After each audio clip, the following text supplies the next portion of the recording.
Thank you.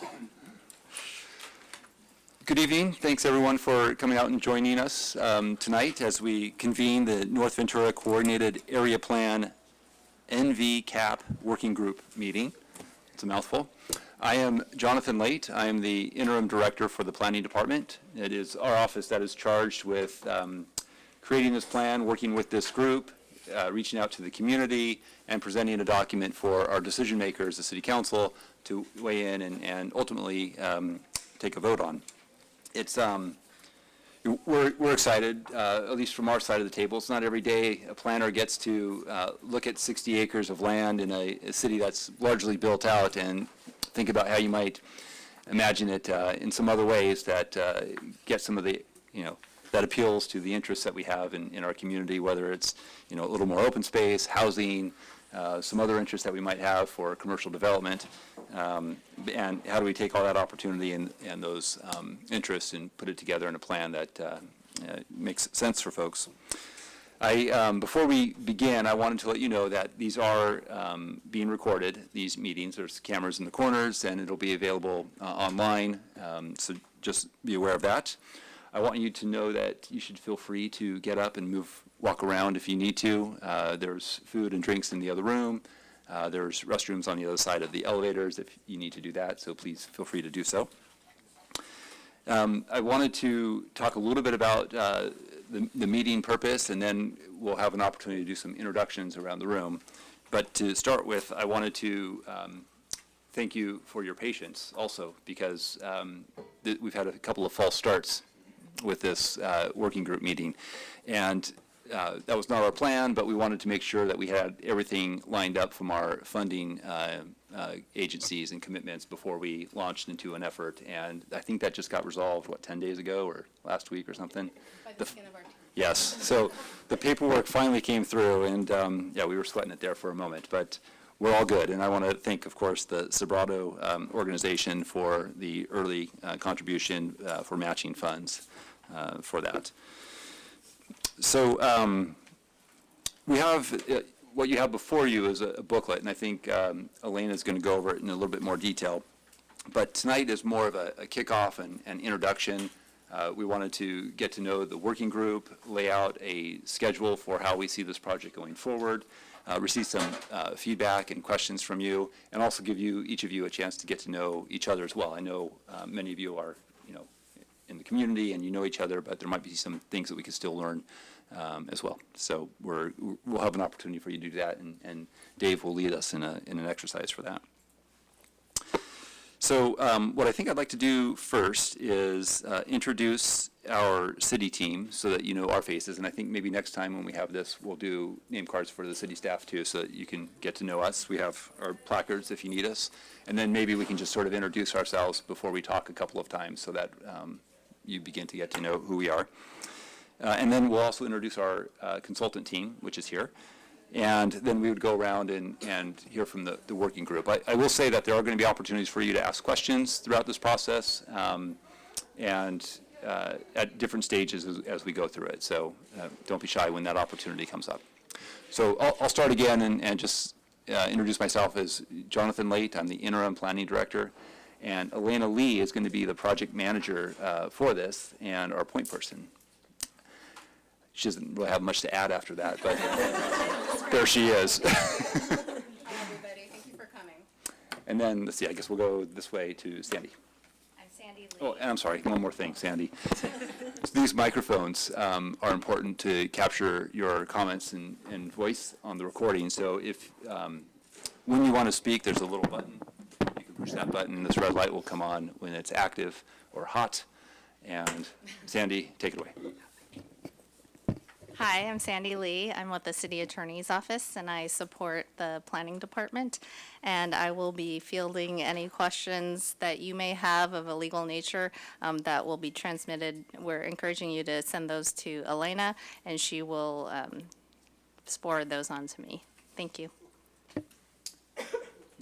Do you have your mic over there?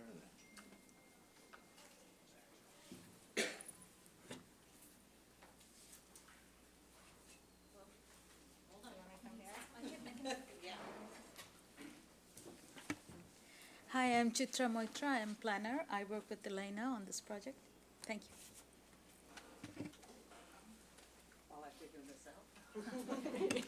I'm Robin Elner. I'm your admin support person for this project.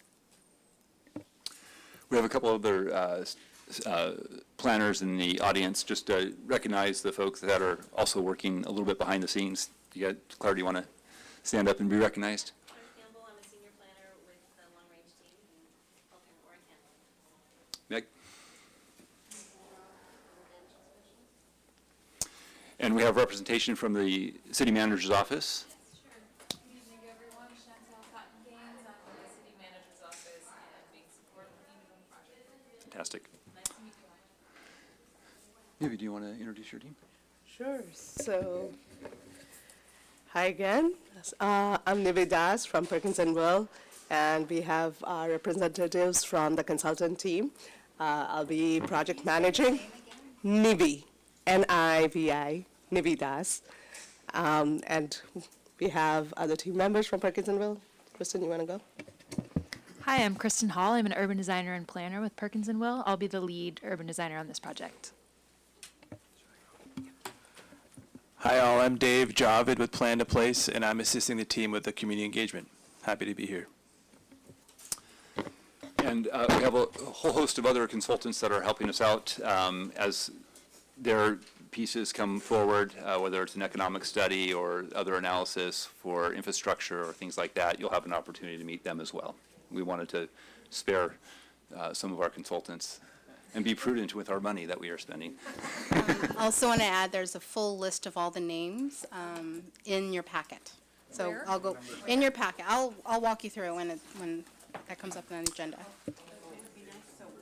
Yep. Yeah, so tab 9 in your binder's got the, City staff and non-consultant.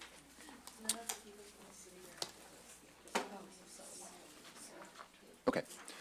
So what I'd like to do now is just have each of the working group members introduce themselves. And then after that, we have Councilmember Lydia Koo, perhaps after the introductions, if you want to offer a couple of words. Thank you. Angela, do you want to start us off? So, I'm Angela Della Porta. I live in the Ventura neighborhood. I'm very excited to be on this committee. I've never done anything like this before, so please excuse me if I ask a lot of questions. That's why you're here. Oh, and I was an English teacher at Gunn High School for almost 3 decades, so I might know some of your kids.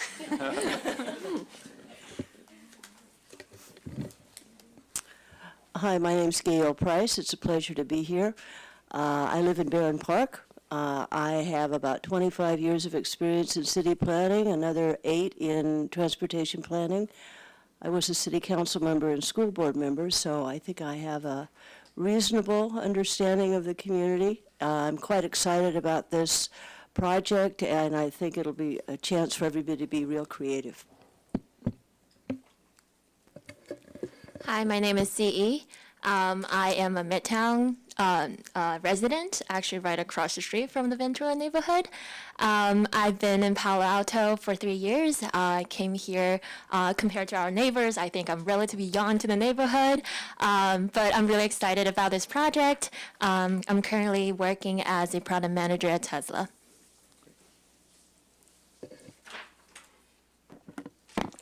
So I am Parker Mankey, and I'm going to introduce you all to something that I think we should adopt, that many, many people my kids' age do, and tell you that my pronouns are she and her.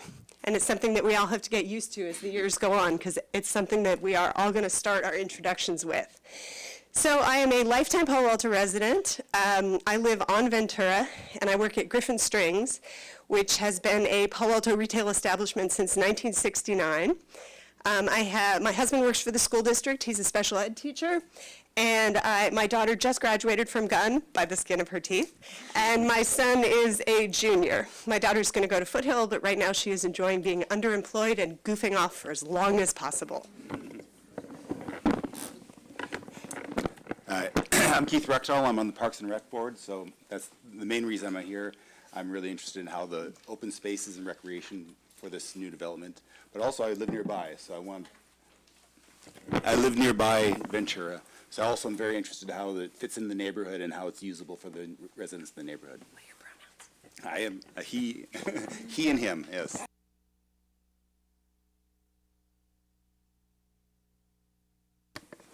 Hi, I'm Heather Rosen, she and her. And I live just outside of the area, but I've kind of grown up in the area my entire life. And I was a lawyer briefly, so I know a little bit of the stuff going on. And now I work in executive recruiting nearby. Hi, I'm Alex Liu. I have been on the Architectural Review Board for the last 10 years. I grew up in Palo Alto. I've been going to the site when it was Maxi Mart. I'm a real old-timer. And I work on new urbanist transit villages. I've also worked on studio apartments at Stanford. And I'm very excited about this project because on the ARB, we see projects just piece by piece, slowly over time, and we never actually it's very hard for us to look at something all at once and try to make something larger than the individual parts.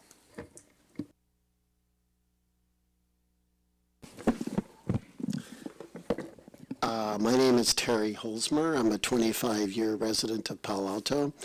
I am the vice president of our homeowners association. It's called Palo Alto Central. It's one of the largest condominium complexes in the California Avenue area. I care about this area very much. I live there every single day. The traffic impacts, the walkability, everything I think are key issues that we need to look at. Thank you. Hi, my name's Kirsten Flynn, and I also am a lifelong resident of Palo Alto. My mother worked for the school district when I was growing up, and I graduated from Terman and Gunn, and my 3 children I've raised in Palo Alto also graduated from Terman and Gunn and Barron Park School. And I was involved in Safe Routes to School and then PTA and various, trying to help out when I can. And I'm passionate about this city and making it work for everyone.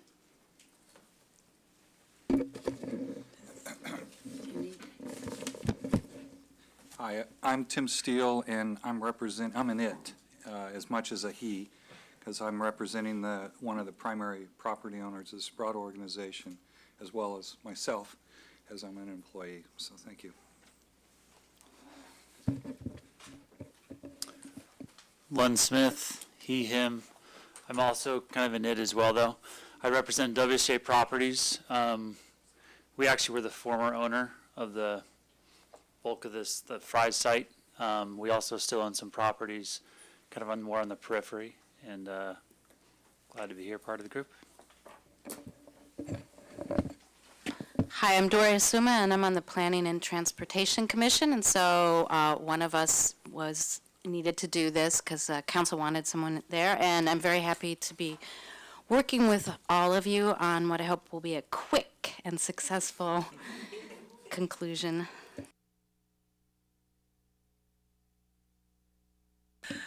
Hi, I'm Carrie, and she, hers. And I moved to Palo Alto into the Ventura neighborhood in 2005. I lived on Margarita. I started my family there. And we used to walk along Park and go to the farmer's market. I have such great memories of that experience. I currently live in Barron Park, and we still make great use of the Ventura space, the North Ventura space. So I would love to do what I can to help ensure that we have a wonderful outcome. Thank you. Oh, and I work I'm a consultant to a company that's next door to Fry's, so I'm kind of over there as well. Great. And I think we have 2 alternates that are sitting in the audience as well, if we can get your one alternate. Okay.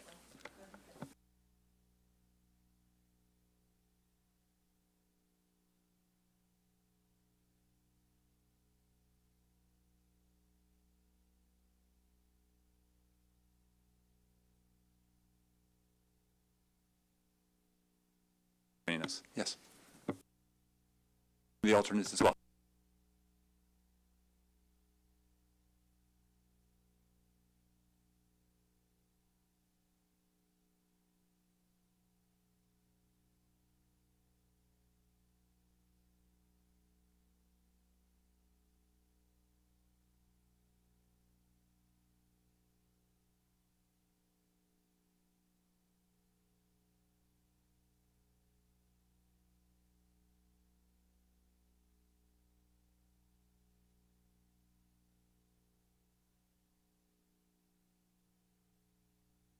and a member of the working group, so you'll join us up here at the table, and thank you for making it.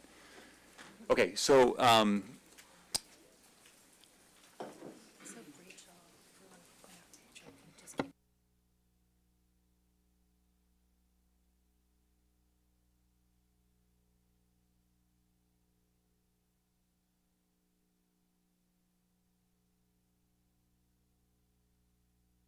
great, thank you, perfect. So Lydia, the floor is yours.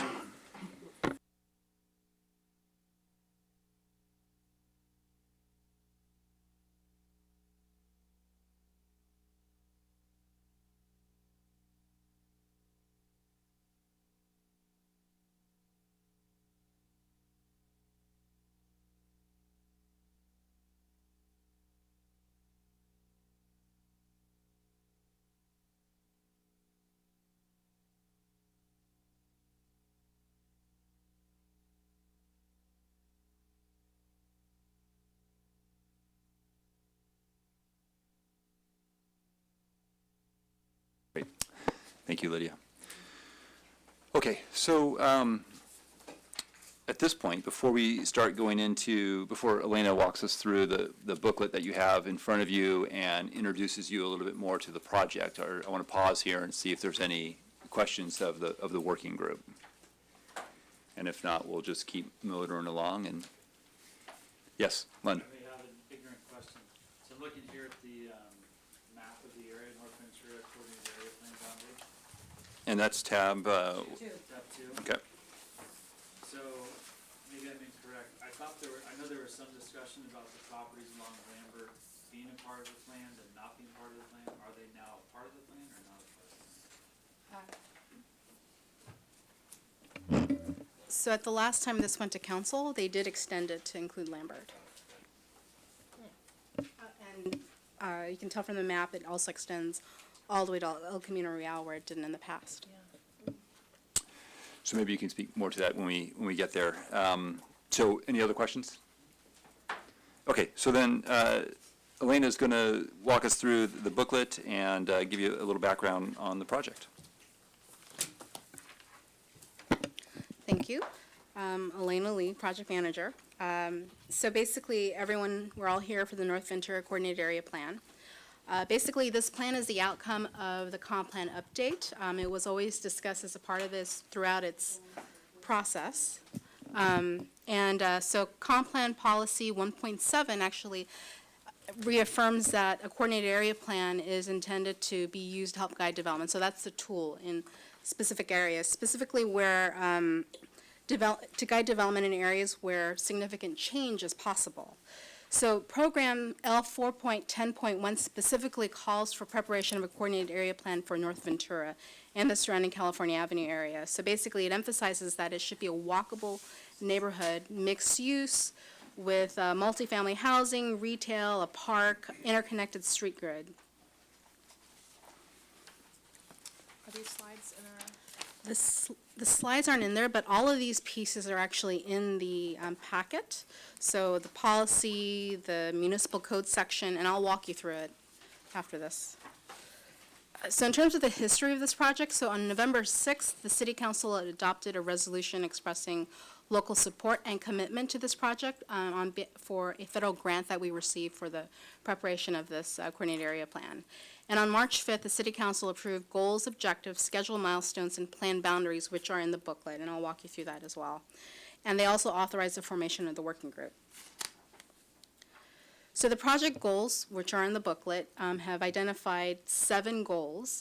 First is for housing and land use, so basically specifying for multifamily housing in a walkable, mixed-use, transit-accessible neighborhood. The second is to create and enhance well-defined connections for transit, pedestrian, and bicyclists. The third is a connected street grid, fill in gaps, and especially to connect El Camino Real and Caltrain Station, as well as Park Boulevard, which is our bike boulevard. Number 4 is making sure that we consider and build in community facilities and infrastructure as we develop this area.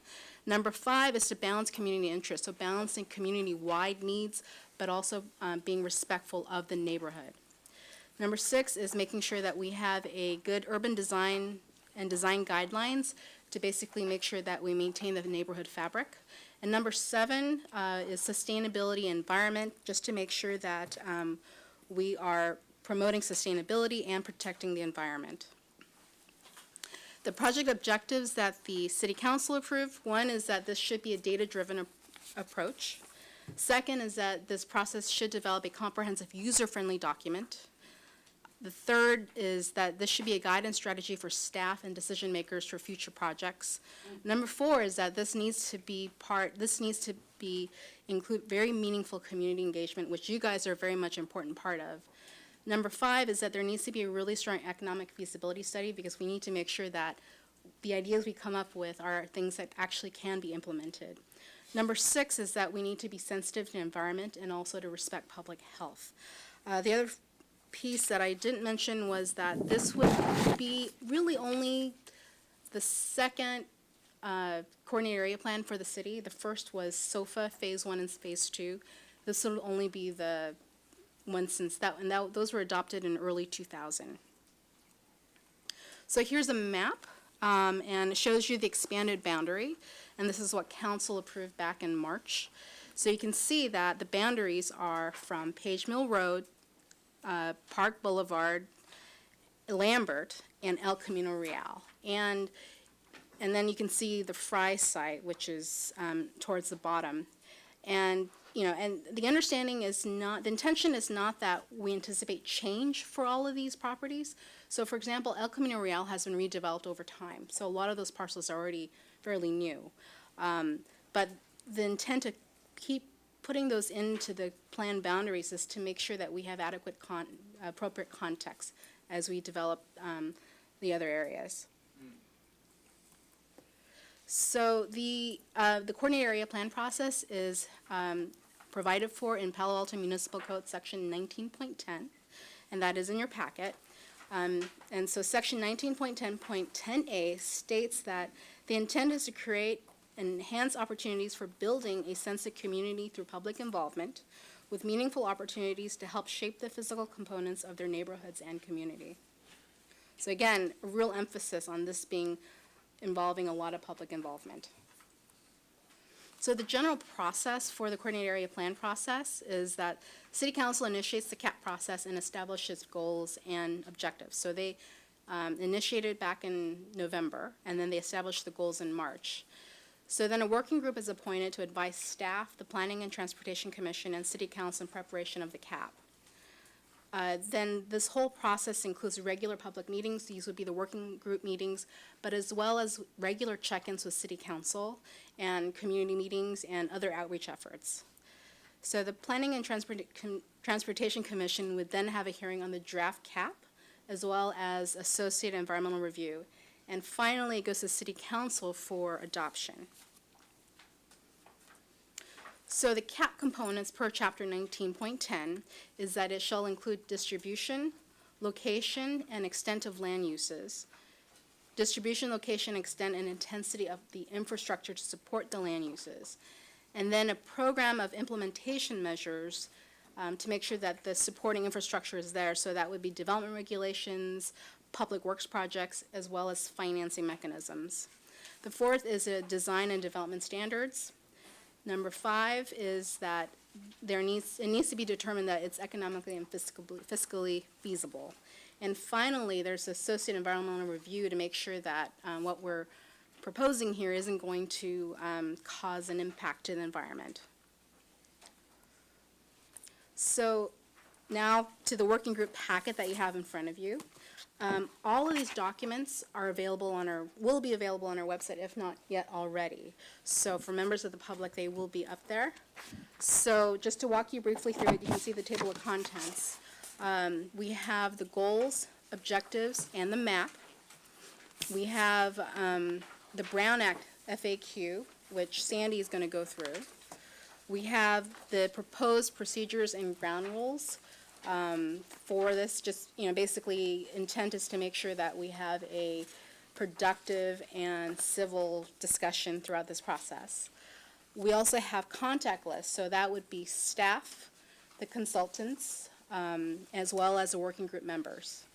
And then lastly, there is, like I said, there's a resource list, links to really good resources, various city documents that would be helpful as you work through the project with us. And then we also have Chapter 19.10, which provides the regulations for this process. And then also it talks a lot about what the working group's role should be. And also at the back, the last tab, tab 12, is a publication put out by the state of California. It's an old document, but what it's good about it is that it kind of provides an overview of the planning process. So for those who aren't as familiar with it, this is a good introduction. And, you know, if you have any questions, feel free to contact us. We're more than happy to talk to you about these items. So again, all these documents will be available online on our project webpage. Our consultant team is also working on a project-specific website, and all these documents will be available on those pages as well. So that is the end of my presentation. Any questions? I have a question. Forgive my ignorance. So we'll go through and develop this cap, and the council then eventually will vote on it. Then what's the ramifications of that? Does it change zoning, or is it just a guideline for planning and transportation when they look at that? So coordinated area plan is similar to what's called a specific plan or precise plan in other jurisdictions. It's basically, the purpose is to establish policy as well as zoning regulations. So, for example, it could, if you look at the SOFA plan, for example, you'll see that it has actual zoning designations that could utilize existing zoning designations, or you could use new designations. So you could have one, for example, for mixed use, maximum height of 35 feet, general distance from the sidewalk, and so on and so forth. Okay. And so from my point of view of having a park there, this is all privately owned, so there's nothing, we can't say thou shalt put a park here. So how does our desires work into the eventual implementation? Yeah, I think that's a large part of the exercise that we're going to be going through at subsequent meetings, where we're talking about sort of this visioning and our interests. And each one of you are here because you have some interest in this area, and so we want to hear from you about that. And so if in the end we thought that portions of this would be a park, for example, or some other use, would we change the zoning to encourage that, or would we? How would our desires get implemented? No question. Yeah, and I think as Elena was saying, we're going to come up with this plan ought to include enabling regulations to help us achieve the things that we are talking about. So if there was rezoning that was necessary to accomplish that, then we would have that as part of our package that we ultimately present to council. Okay, thank you. Did you have a question as well? Any other questions? No. So are you going to be getting to the level of urban planning, or this is going to be just the zoning exercise? No, we're looking at the whole package, urban planning. We're looking at our street networks, pedestrian scale and size of buildings, all the areas of interest. So how this thing going to be put into like document? Yes, that's exactly what it's going to be. We're going to produce a document at the end that identifies our project goals, our objectives, how those get implemented, what we ultimately come up with as our objectives, whether it's number of housing units, ultimately size of buildings. All those details will be put into a plan document that is ultimately reviewed by the city council. So you can see an example of it, the SOFA plan. So one of the links in the packet is a link to the SOFA plan. So that'll give you an idea of what this may turn out. I mean, this may be different, but that's what this process is going to be about. But at least that's one example of one that's been done in the city. Yes. Thank you. Could we get a link to any other precise plan or specific plan that Perkins and Will have produced in the last 5 to 10 years? That would be helpful to see the kinds of results that you've created. Thank you. Okay, so let me just orient you then for a moment. I don't know if I may have missed this, Elena, when you were speaking. So the working group has an agenda. Actually, we have other agendas at the table for the audience. And by the way, for you, those of you sitting in the chairs listening to us, you will have an opportunity to speak and ask any questions. There's a microphone there, and when we get to that part of our agenda, which is called oral communications, you'll have an opportunity to speak. And I think we have like a time limit on that, but it's. Don't need to fill out speaker cards. Okay, so Robin's telling me that we have speaker cards at the table. You don't have to rush and do it now. There's still time. But if you want to speak, if you can fill out a card, and we'll call your name, and you'll have a chance to go to the lectern and speak. And for the working group, what we're going to do is, well, here's your agenda, and we're working through this. We're on item 1 and 2, I guess actually more 2 now. And after we do another sort of introduction or summary of some information, I'm going to turn it over to Dave, and Dave's going to help us with the next exercise. After we go through these agenda items, as I just mentioned, we will have an opportunity for public comment. These are noticed public meetings, and so we want to make sure that there's an opportunity for members of the public to offer input. And we're going to be thinking about where that plugs into our agendas in the future, whether we have that more at the beginning or at the end, and we welcome the working group's feedback on how that plays out. So I wanted to just underscore a couple of comments that Elena had made in her presentation and in the booklet that she was talking about on tab 4 in particular. There's some more information about the working group's role in this effort and some ground rules. And as far as the role, this is for those who had followed and had some familiarity with the Citizens Advisory Committee of the Comprehensive Plan. This is a decidedly different process. That group was responsible for reviewing and editing and kind of even wordsmithing on some levels some of the plan documents.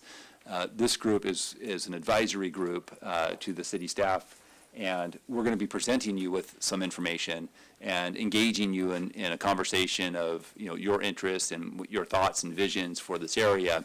We're going to take this feedback and we're going to put some, with our consultants, we'll put together some plans, and we're going to bring that back to you and test some concepts. And we want to hear your feedback and your thoughts to see how do we get it right? Are there areas that we need to tweak or modify?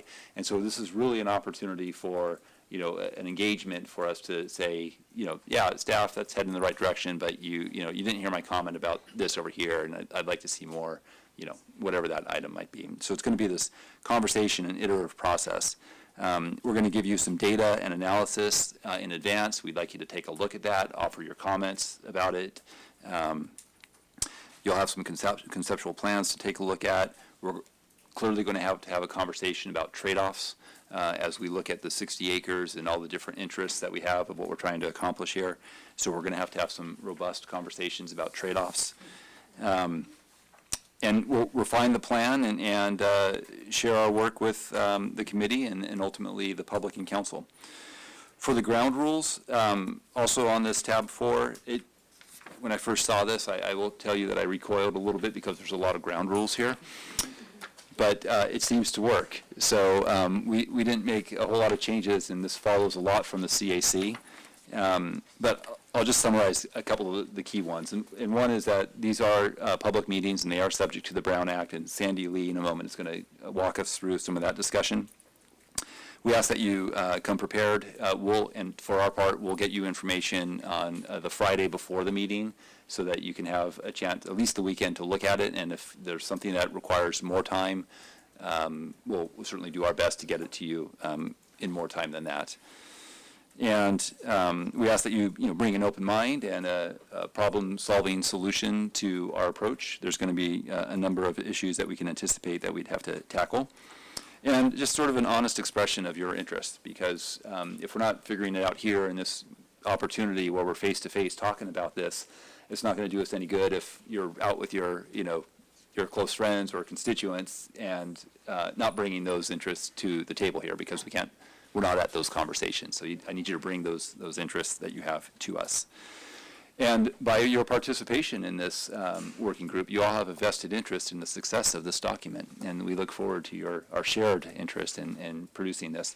We are under a bit of a time frame of 18 months. We said 18 to 24 months, but we're looking to have a plan drafted in 18 months. And this is largely related to, one, a respect for the Palo Alto process that I think some of us have come to know and enjoy, but also because we have some funding constraints as far as one of the agreements for getting the amount of funds that we had is that this was going to be a process that was completed in roughly an 18 to 24 month time frame. So we feel as stewards of the city's money in this regard, your money as taxpayers, and that we want to adhere to and not have to reimburse any of the money that we have received through grants. So we encourage you to join with us in our interest in having this be an 18-month process, understanding that as we go through council, it may take us to the 24-month time frame. Okay, there's more ground rules here at your leisure. You can look at that when we come back at our next meeting. If anybody has any questions about these, we can talk about them then, and if we need to make changes, we're happy to do that. Okay, so, yes. Let me remind, Elena's reminding me that I would like to inform the folks in the audience that if you have an interest in staying informed about this effort and you have not already received an email from us, you're probably not on our email list. To get on our email list, there is a sign-in sheet at the table if you want to continue to receive emails. The working group, of course, we already have your emails. No need to sign into that. We'll get that PowerPoint online, yes? Oh, okay. We have the PowerPoint presentation that we'll post online as well, and we'll get those links to Perkins Will. So I think Sandy, are you still here? Yes. Good. Sandy, before I get to you,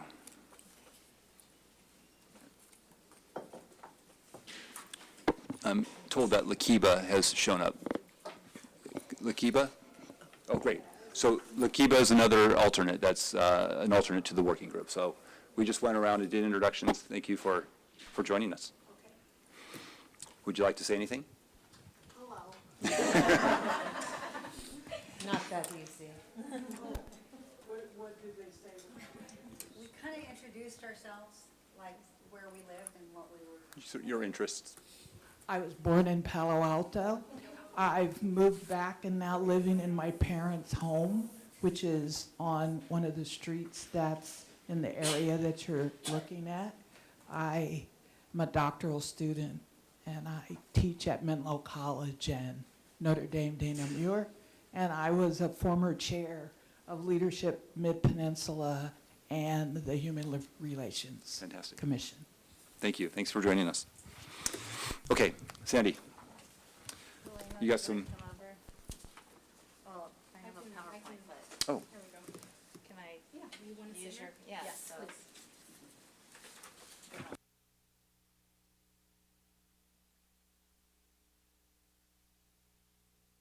Hi, I'm Sandy Lee from the City Attorney's Office again. And I know we have a number of people who are experienced former council members and commissioners, and so this will be old information for many of you, and so I'm going to try to go through this pretty quickly. Okay, the Brown Act. So I'm just going to go really quickly over the historical background of the Brown Act and cover the basics. You know, what are meetings, what are the agenda requirements, and what are the public comment requirements, and then discuss a bit about the emerging and kind of the issues that have challenged cities lately with respect to email and social media use. This presentation is, as I said, not exhaustive. It's just an introduction. And there are real-world problems that will come up, and they will be fact-specific, complex, and if there are issues that come out, please ask. And you can forward your questions to Elena Lee, and she will send them to me, and we may need to all get on the phone together, or we may be able to answer your question one-on-one. Okay, and at the end, you can ask questions. Okay. So this seems like a long time ago now, but back in the 50s, the San Francisco Chronicle did a 10-part expose about how decisions were being made among local legislative bodies. It was fairly typical for meetings to be unannounced, without agendas, in secret meeting locations, with the doors being locked to members of the public who wanted to attend. And those bodies felt that they wanted to avoid public controversy and discord and thought it would be a lot more efficient to just have these meetings on their own. So that the law, that actually violated the law at the time, but the following year the legislature decided that we should clarify the law, and so the Brown Act was adopted in 1953. This is our open meeting law for the state of California. And the key aspects of the Brown Act are to allow public access to meetings, give them notice of the meetings, including what items of discussion will be considered, and to give the public an opportunity to participate in those meetings. And this is just another one of those kind of overarching statements about the purpose of the Brown Act, that all meetings of the legislative body shall be open and public, and all persons shall be permitted to attend any meeting, thank you, except as otherwise provided. Okay, so who does the Brown Act apply to? I'm sure you have concluded that this applies to you. So it not only applies to elected bodies like our city council, but also appointed bodies of a legislative body. So the city council took formal action to form this body, and so we apply the Brown Act to your proceedings. The Brown Act also applies to standing committees of legislative bodies, and that's a committee of less than a quorum with continuing subject matter jurisdiction or a fixed meeting schedule. And the last part is a bit moot because now we're all together and seated, but as some of you know, that even before you were seated, the Brown Act applied to you. So what's not covered, what bodies are not covered are ad hoc committees, and meetings amongst staff and the public, so meetings that don't involve a majority of the legislative body. Those can still occur without all of these requirements being in effect. Ad hoc committees are those that are formed to deal with very discrete tasks of a limited nature and without a regular meeting schedule. And the idea is that at some point they will go out of business because they will have achieved their task.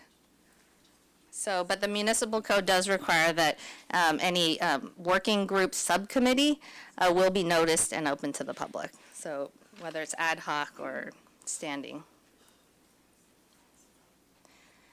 So who does the Brown Act not apply to? As I said, the Brown Act applies to meetings and communications with other members of your body. The Brown Act doesn't apply to meetings and communications between members and the public, so you can have individual contacts with members of the public. You can have contacts with 3 or 4 of the members and a member of the public.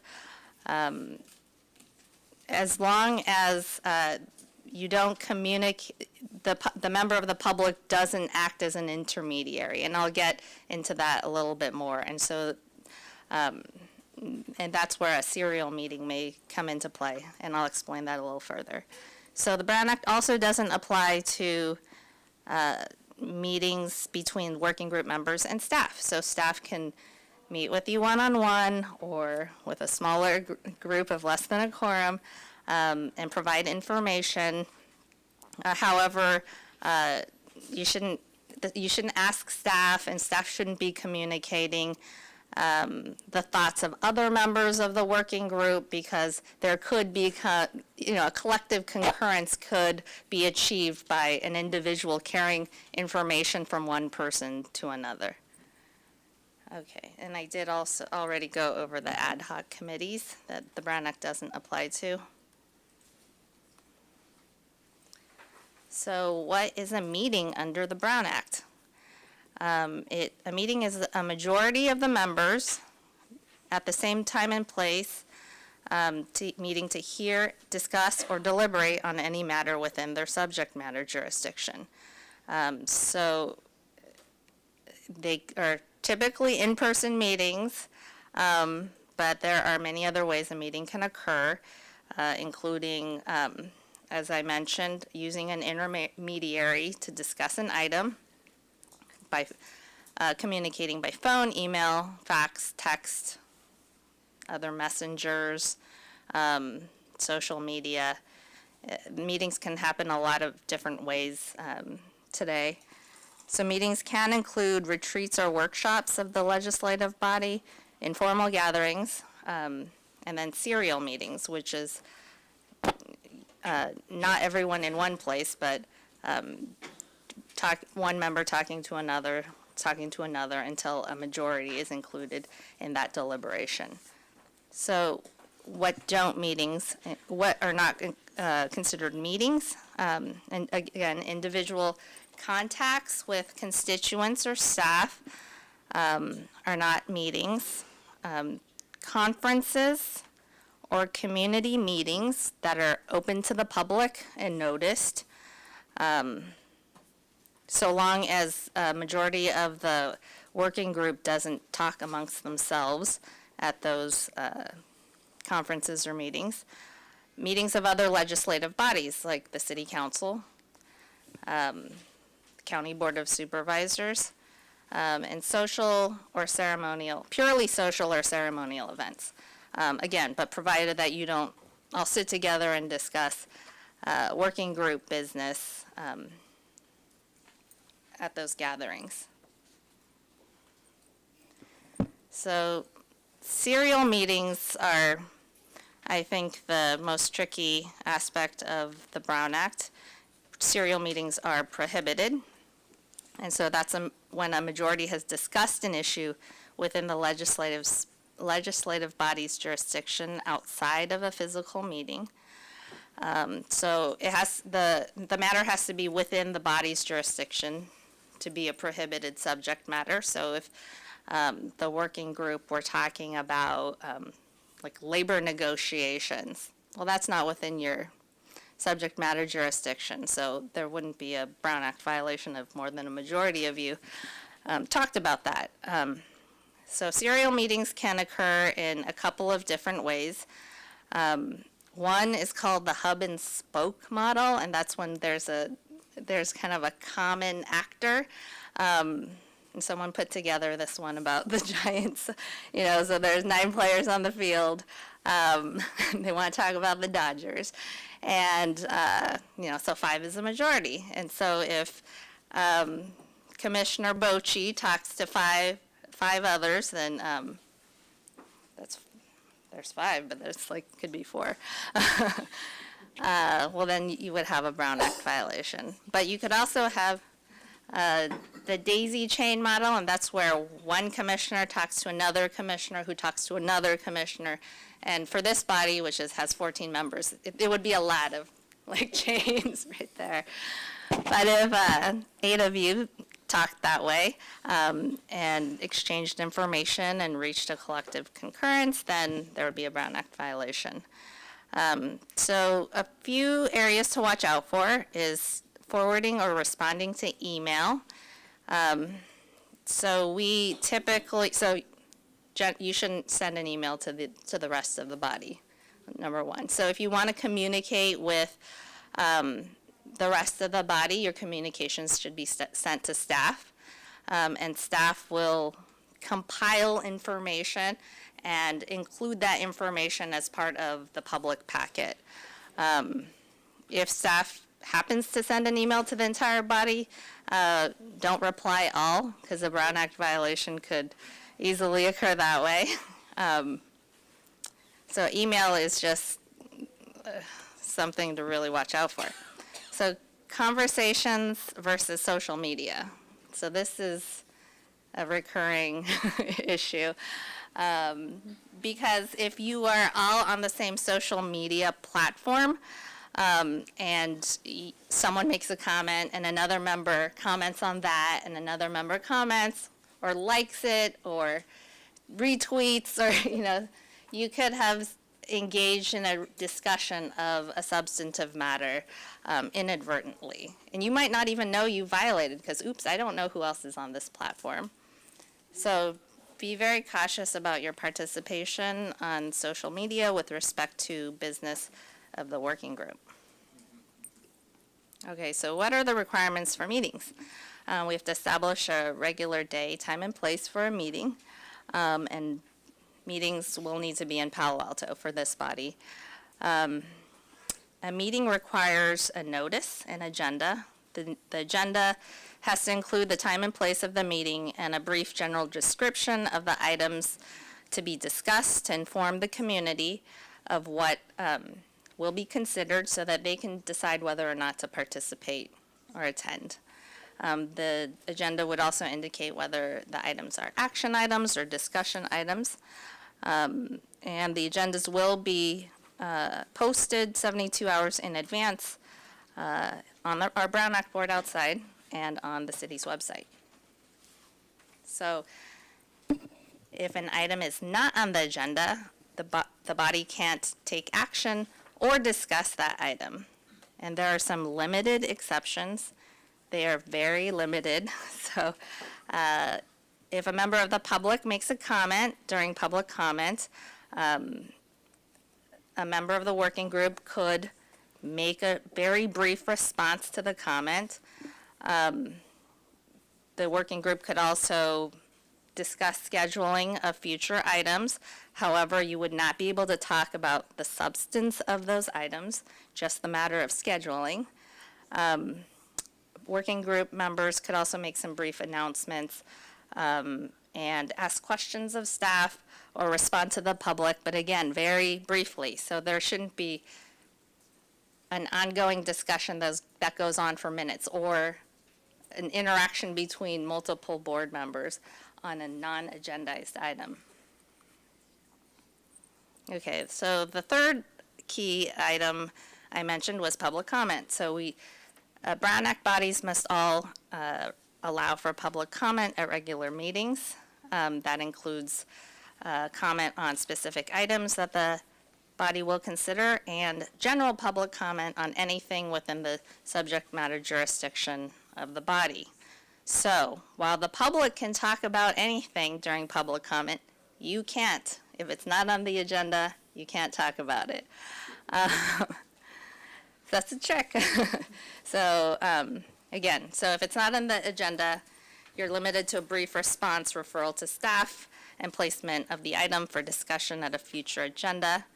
You can impose reasonable time limits, 5 minutes, 3 minutes, depending on the length of the agenda and how many speakers you have. It could be less than that, but those time limits have to be applied consistently across all speakers. Speaker cards are voluntary and optional, so no one has to sign in to attend this meeting. Okay, I don't think this will be a problem, hopefully not, but if there is a Brown Act violation, we would have, there's a whole process for it. So before a lawsuit could be filed against the city for violating the Brown Act, there is a requirement for potential litigants to send a demand letter to cure or correct the violation. And if there's a problem, we would fix it. And that could mean, rehearing the item after the item has been properly noticed, rescinding an action, and then rehearing it with proper notice. And, the courts have certain remedies. Criminal prosecution would be in a very extreme case and I think fairly unlikely to occur here. So that's it. If you have any questions, let me know. Okay. Yes. Parker, she, her. So I don't really understand the intermediary thing in this whole thing. I've been kind of reading up on it. How do I know if somebody, from work or, one of the other parents at my son's school comes up and talks to me about something? How do I know that they're not going around and hitting everybody up and, bumping into Carrie at the grocery store accidentally to ask her the questions? How do I know? I don't think you need to know, but I think this is how you avoid a violation. It typically occurs if somebody tries to share information about what other members are thinking. That if they say, well, I've talked to 5 members and they think, now you try to stop them. Don't let folks communicate the views of other working group members. Focus on their opinion and your opinion. You can certainly tell someone your own opinion. And so I think it's just incumbent on every member of the body to not ask for information about what other members are thinking, and if somebody attempts to provide that information, to try to put a stop to it. So I'm like, and not to be like paranoid, but I'm a tax accountant, so. If I, am talking to somebody and I say, yeah, I really like trees. I think we should have trees. And they go and talk to other members of the working group, not to single anyone out, and say, oh, Parker said we need trees. I'm okay because I said we like trees and didn't hear anything that anybody else thought, right? Yes. Okay.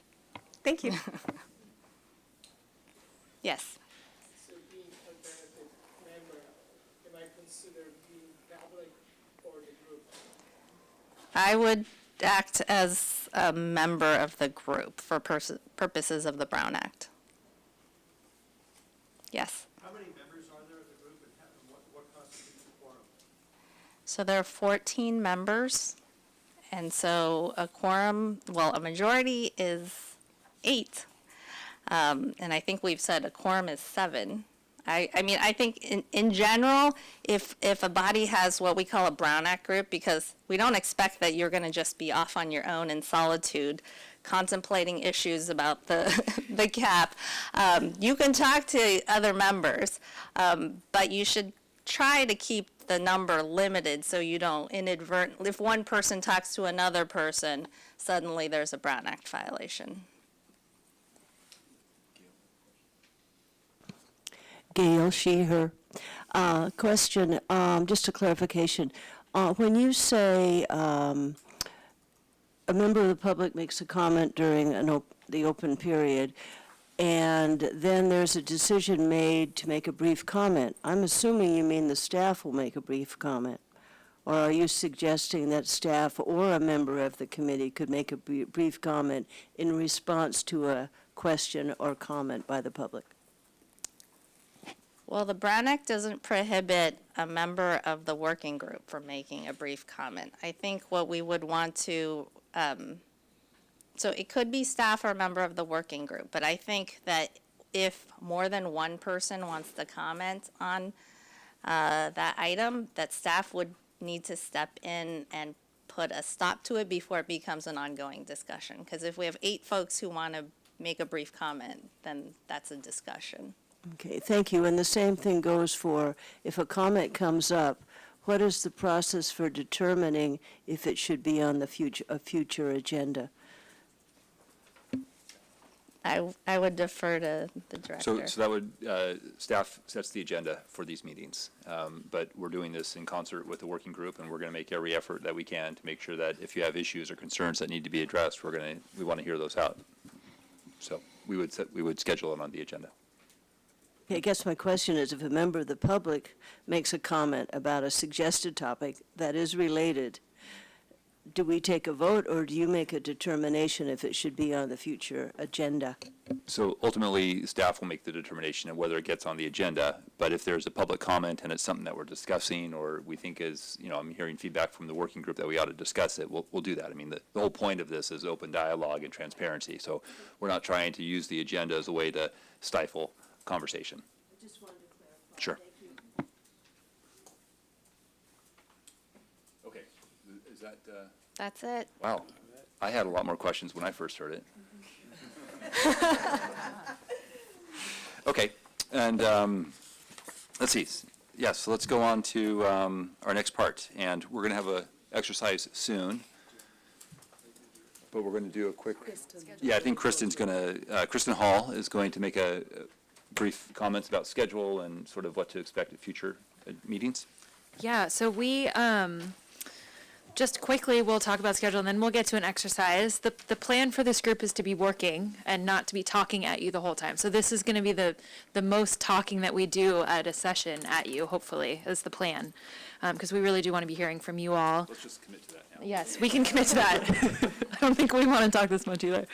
All right, so we have a schedule here that identifies an 18-month plan to keep a pace that's going to get us through this process. And we really want to keep your interest and momentum and match your level of effort that you're all giving to this, because we really do appreciate your committing to being part of this working group. And we really want to make it meaningful.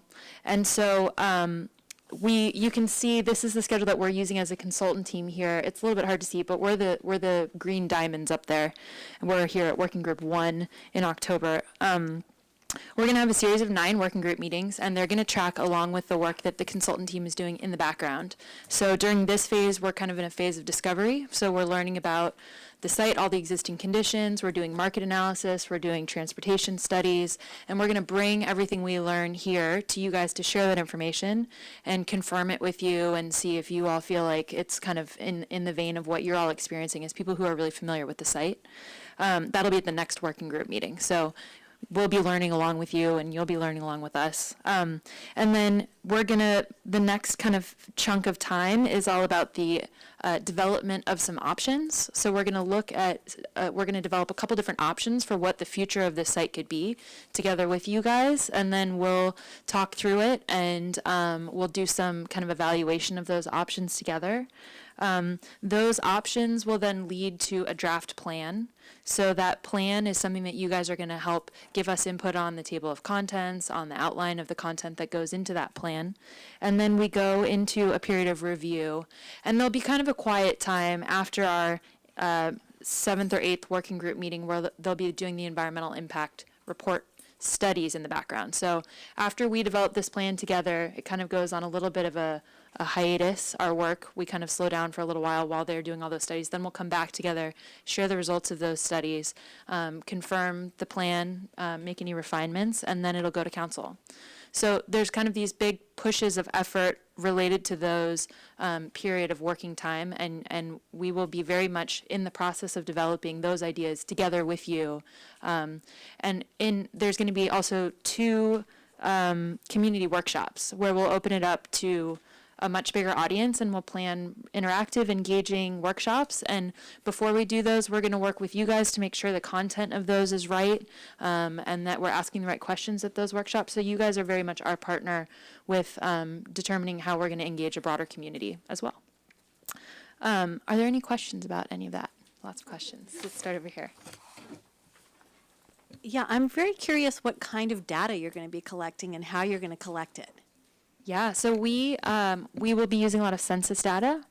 Our consultants will be using they'll be doing transportation analysis. We have economists who will be doing market research. They can speak a little bit more specifically to that, the tools and methods that they'll be using for that. Is there any data that you in particular would like to see?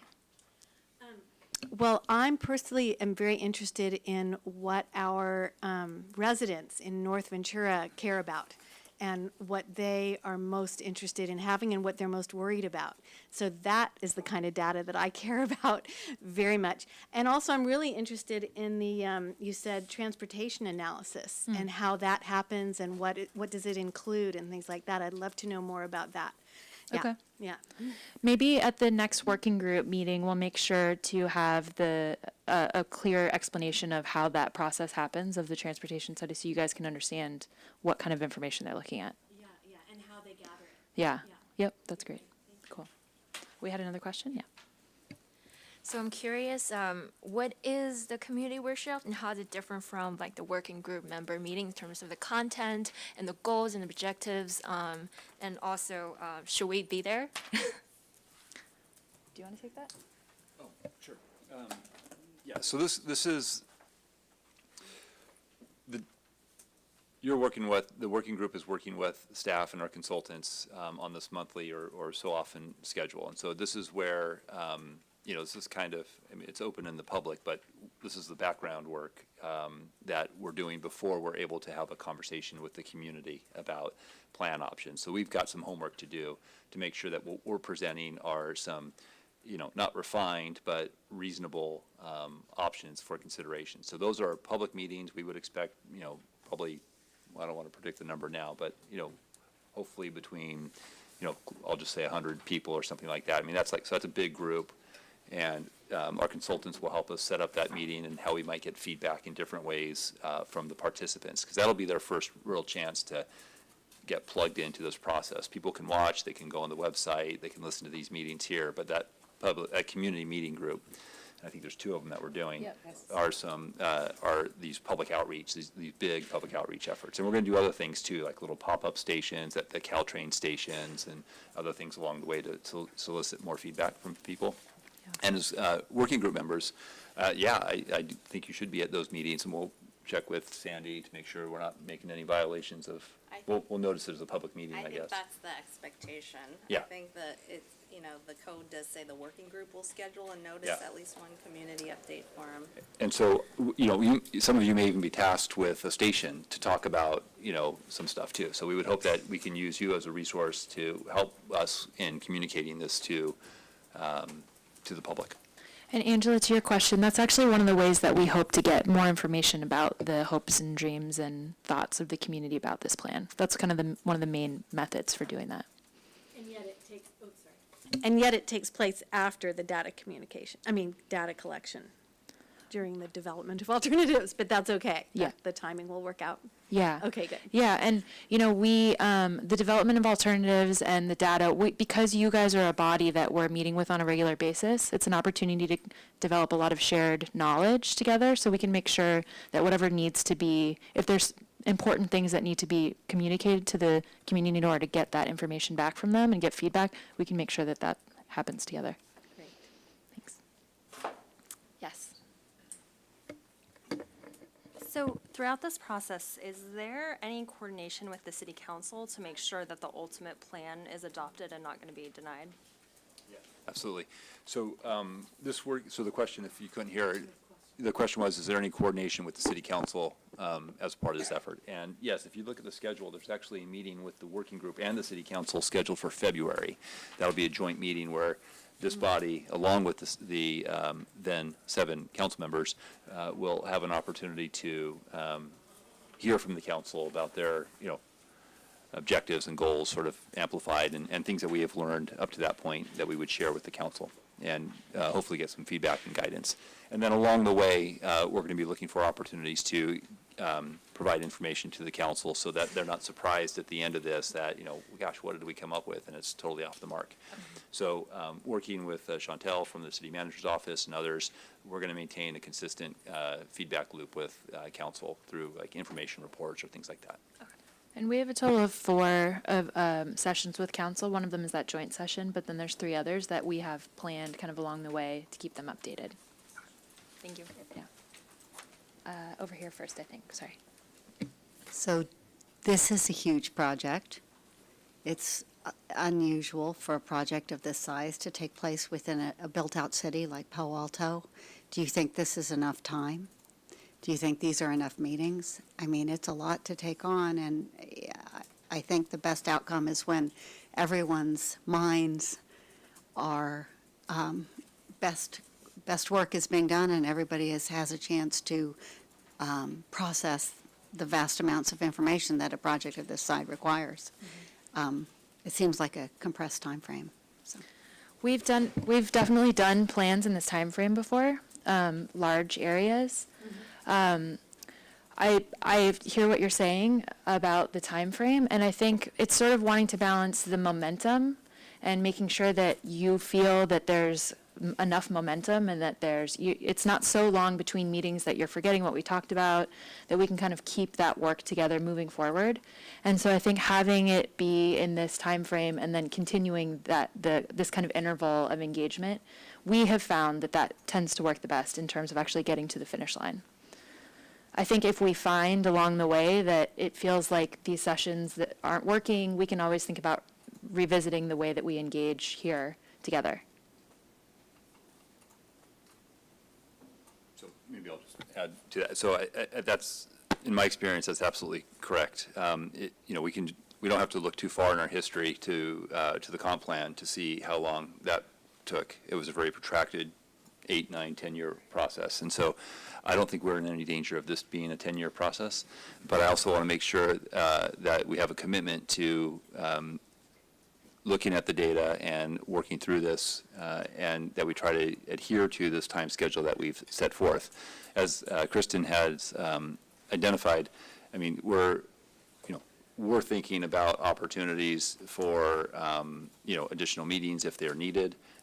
So it's not that this is in stone. So we have contingencies and we have means for addressing things that pop up or that require further study, and we're prepared to implement that where we need to. There is going to be a lot of information, and we're going to do our best to get it right, working with you, and it's going to take all of us to help us keep us on track. If we get too much past 24 months, my fear is, well, I have fears. That would be my fear for your work group. Okay, yes. I think we had another question. Okay, yeah, we'll come back over there. Just to follow up on this, I think the point is that we want to make sure that we have enough time to get the appropriate level of community involvement.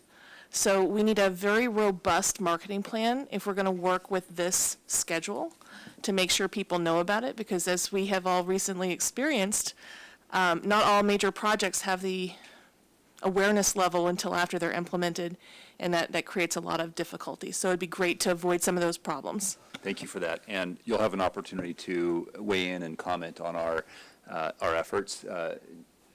I think, Dave, are you taking the lead on some of those, like the website and our branding and our communication? We also will have some tools available to us where we can solicit, emails and pushing out stuff, but also getting feedback through interactive ways.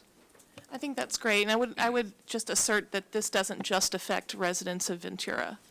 This is a citywide opportunity for people to use where they work, where they transit, where they recreate, all those things. So we want to make sure everybody is noticed. Yeah, absolutely, and we welcome. We're not going to always get it right. So that's one of the values here of the working group, is to let us know where we've missed something. So I do hope that if we have, that you and others let us know where we need to make some adjustments. So I have two questions. The first one, does this go to Planning and Transportation and then to the council, or does it go directly to the council? So both, I guess. We'll be engaged with the city council along the way, but ultimately we're going to go through the planning commission to council. And my second question is, and forgive me, this is kind of a stupid question. If we do run over and it takes us 6 more months, and sorry guys, do the consultants cost us more? I mean, like, does the city have to pay more? So we have we have a budget. I mean, it's a stupid question. No, it's not a stupid question. It's a very important question, because we have a pretty generous grant to do this, and thank you for the matching funds as well.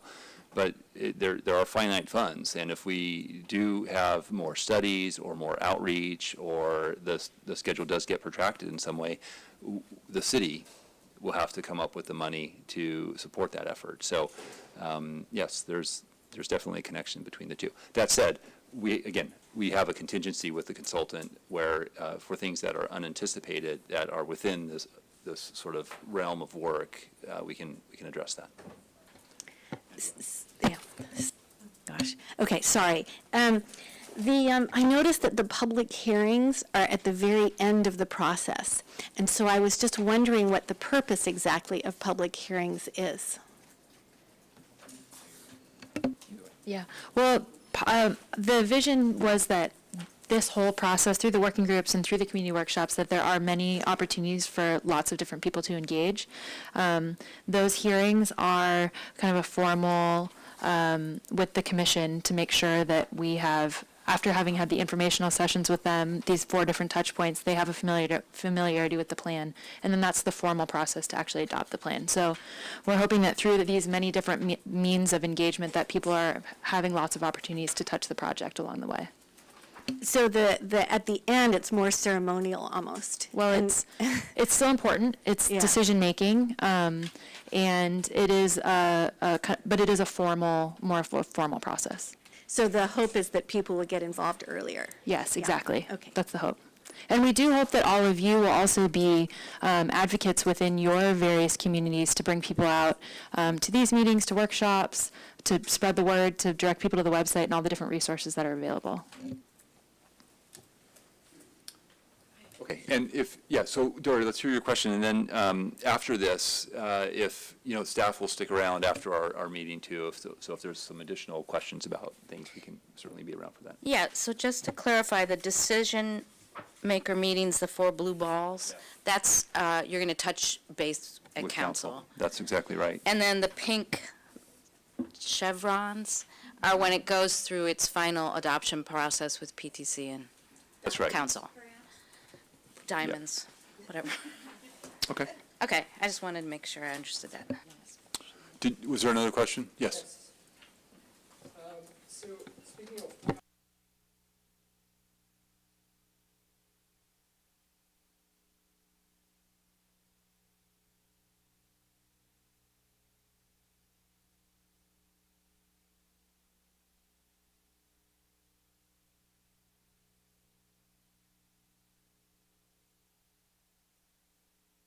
That's a great question.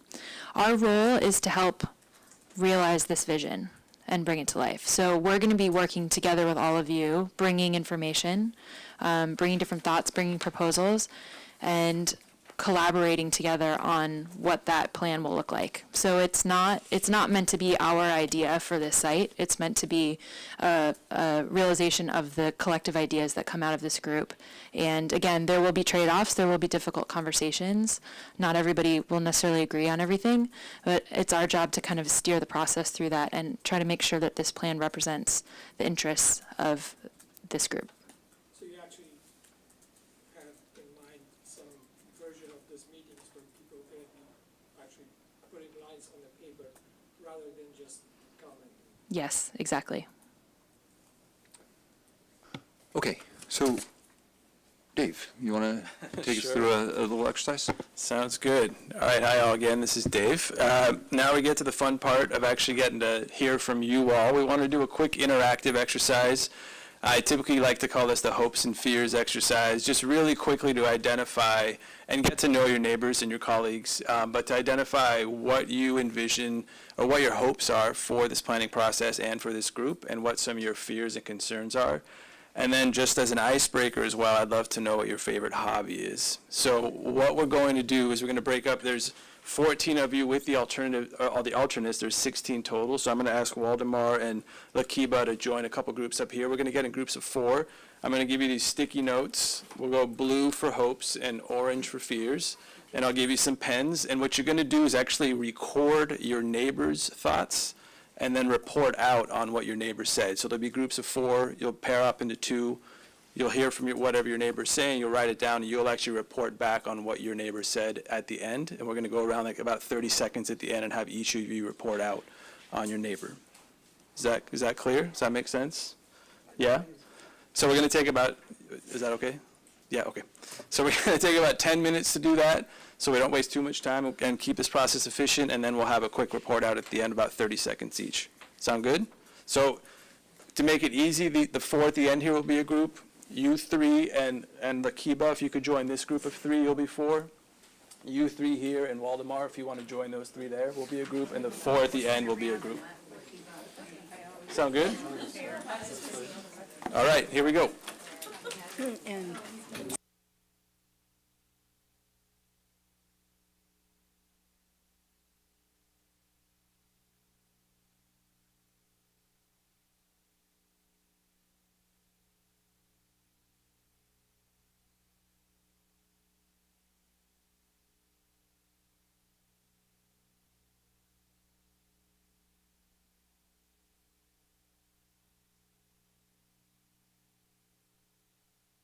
All right, everyone. Let's go ahead and turn back around to the tables now. Thank you so much for working so efficiently.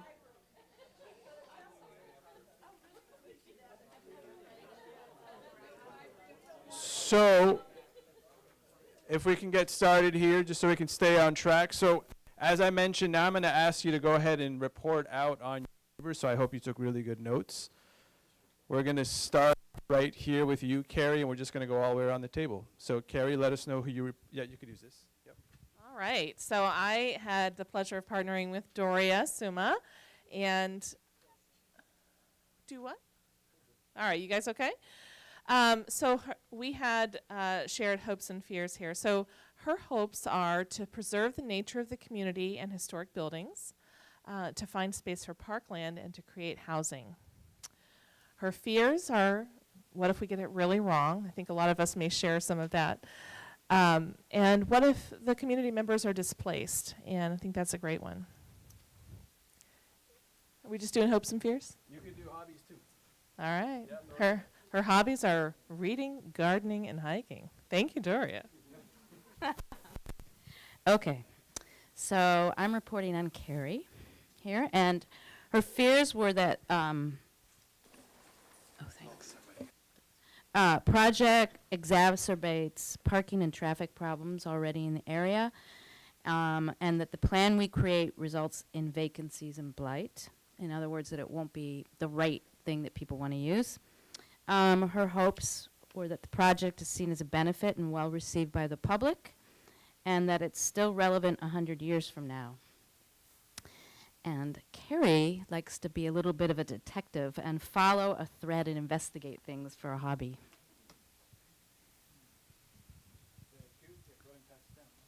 All right, I was partnered with Tim.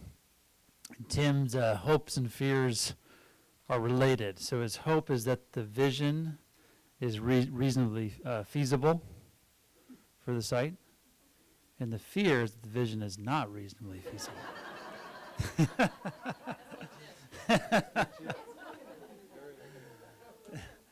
And Tim is a golfer. He is almost a scratch golfer. Lund, his hope is that, and this has been voiced already by others, is it's a timely and efficient process of the working group and adoption. The fear is that it's similar to mine, seeing that we're both stakeholders in the area, is unrealistic expectations get adopted.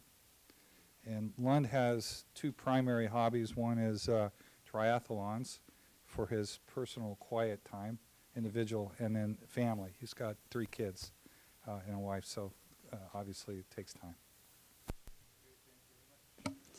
Hi, I did Terry, who's sitting next to me, and his hopes is that we create a plan that has a balance of services, benefits, housing, et cetera, for the community, so that it benefits the entire community.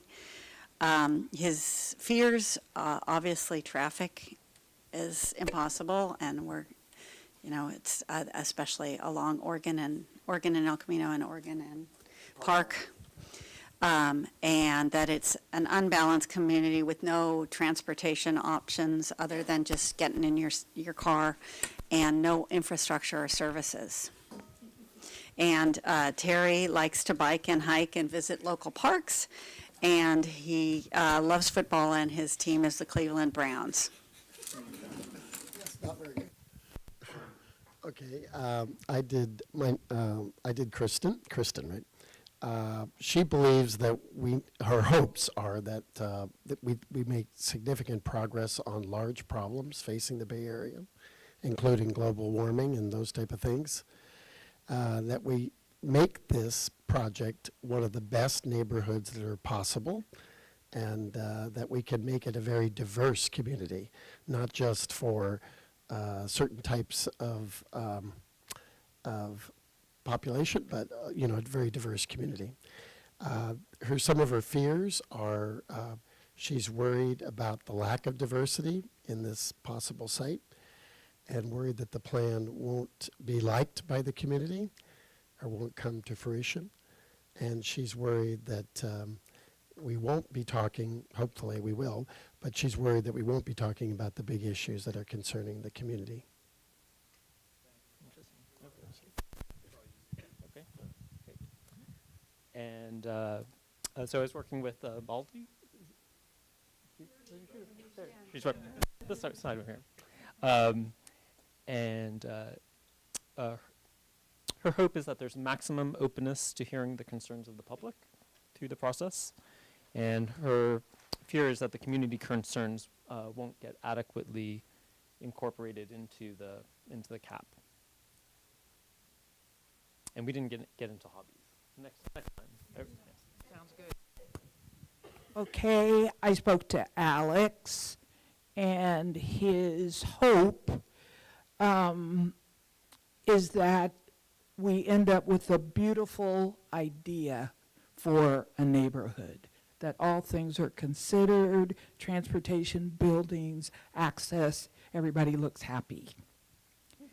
And his fear, he used a reference of a situation where they had a committee, it passed all the passages, and then the voters voted it down. So his fear is that after a couple of years of working on it, getting the council to buy in, that the public won't want it.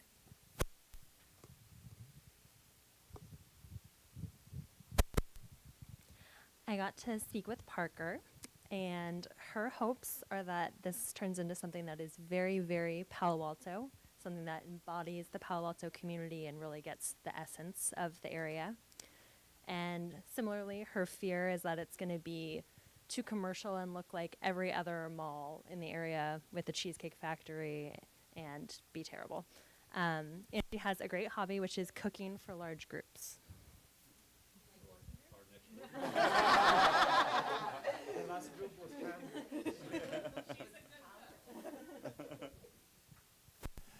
I was paired with Valdek, and his hobby was walking his dogs, beautiful dogs.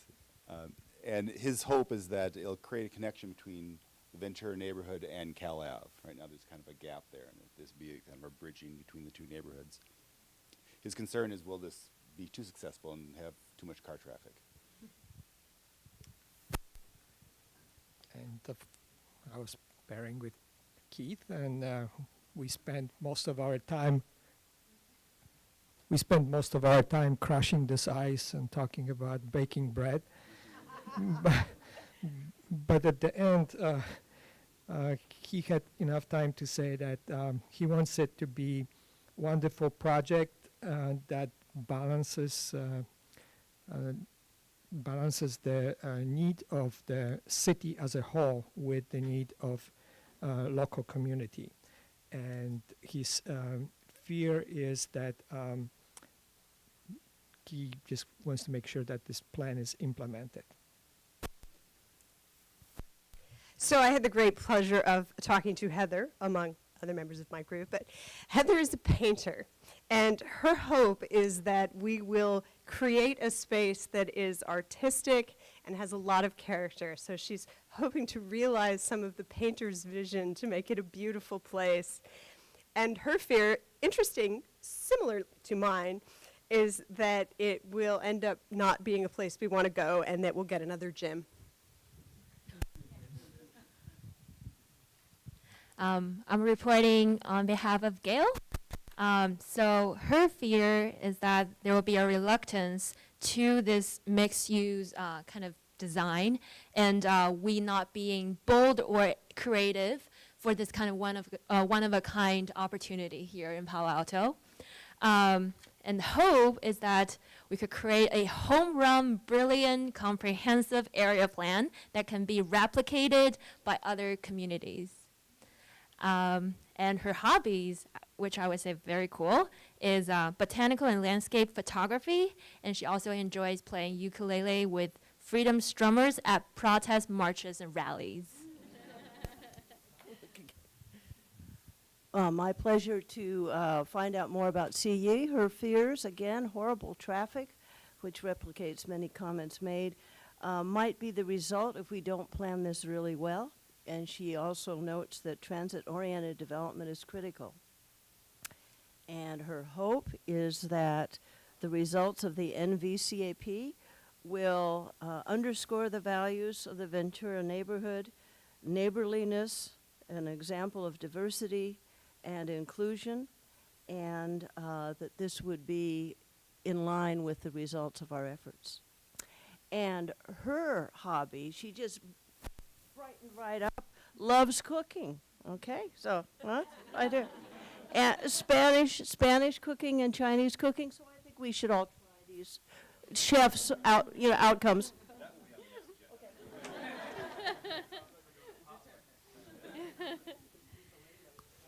Yeah.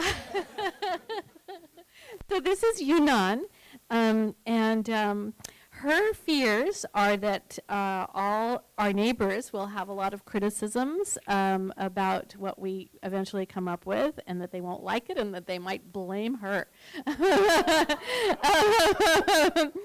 And I understand that. And also concerns about traffic congestion, that the traffic could just get really, really bad with a lot of added population. And her hopes are that we manage to create a plan that will make a place where people want to come together and want to be there rather than just go other places outside. And she also really hopes that we finish in time. Her hobbies are gardening and watching movies, and she's watching This Is Us right now, the TV show.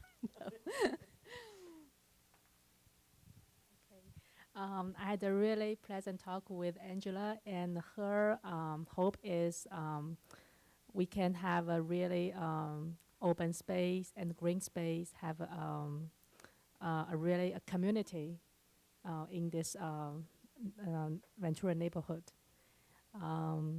And also her fear was we don't have much more time or opportunity to get enough data, like the transportation, especially when our hearing is at the very end. So because they're used to have some project at the end, people show up saying this whole planning doesn't make sense, and it all passed. And over the years, we've seen in Palo Alto this some Raw Street, all these projects. We have mixed voice after the project is implemented. So if we can have enough time and enough data to demonstrate this, so people can make much wise decision. And another fear is also like our neighbor, whether they will like or doesn't like our project. Her hobby is reading and also playing ukulele.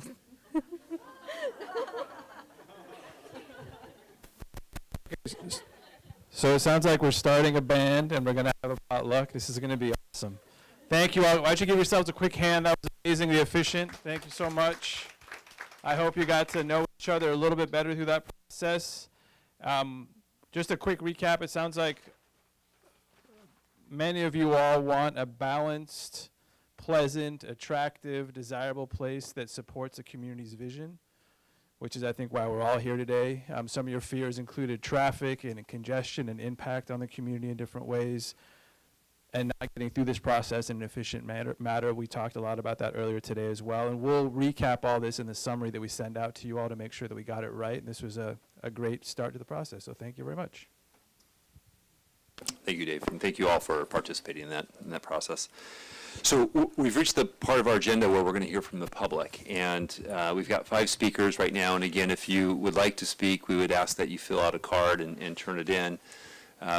We have 3 minutes per speaker, and Robin's going to call out the names, and if this first speaker can go to the lectern over here. It looks like the microphone needs to be turned on, so the red light, there you go, thank you, sir. So, Robin, do you want to call the first name? Sure. Ken Joy. My name is Ken Joy. I've lived on Park Boulevard since 1992, and I first would like to thank staff and the consultants for the work they've done so far, and certainly also to thank all the people who stepped forward to be on the working group. You know, this is really important, and I appreciate your work on this. I'd like to say, and it may be stating the obvious, but this map over here shows something that's described as a PTOD, and that was done because of the California Avenue Caltrain station. Yet I think it's very clear that if you drew a radius around the station, we're only looking at development in one quadrant, the quadrant that I live in and that my neighbors live in. And so I would like to charge you all with working to mitigate the impact of this very large and promising development. I think it'll add a lot to the community. I just hope that it can be done without too much effect upon the people who already live in the Ventura neighborhood. I'm also very encouraged that this is a coordinated area plan, because I believe that means that instead of trying to look at individual projects one by one, instead we're going to be looking at them together. And so I'm very heartened by that. In one specific example, I'd like to encourage you all to consider how the development within the boundary is going to be tied to our existing Bulware Park. I did have a couple of questions. I don't expect answers right now, but it wasn't clear to me when, I'm sorry, it's Kristen, I think, went over the schedule, what data collection is currently taking place right now, because the marker shows the beginning of October for data collection. I appreciate Angela Della Porta asking what that means, and I hope that the staff can provide pointers to that. The other question I had about the schedule was whether there's a definition of stakeholders, because there's a meeting marked for January 2019 to discuss stakeholders. And in my review of the documents, I don't know what that means. So if that can be made clear to members of the public, I'd appreciate it. So thank you again for all the work you're going to be doing. Thank you. And I think what we'll do is we'll hear all the speakers, and if there's something that we need to respond to, we'll do that. Robin, do you want to tee us up? Becky Saunders. Okay, great.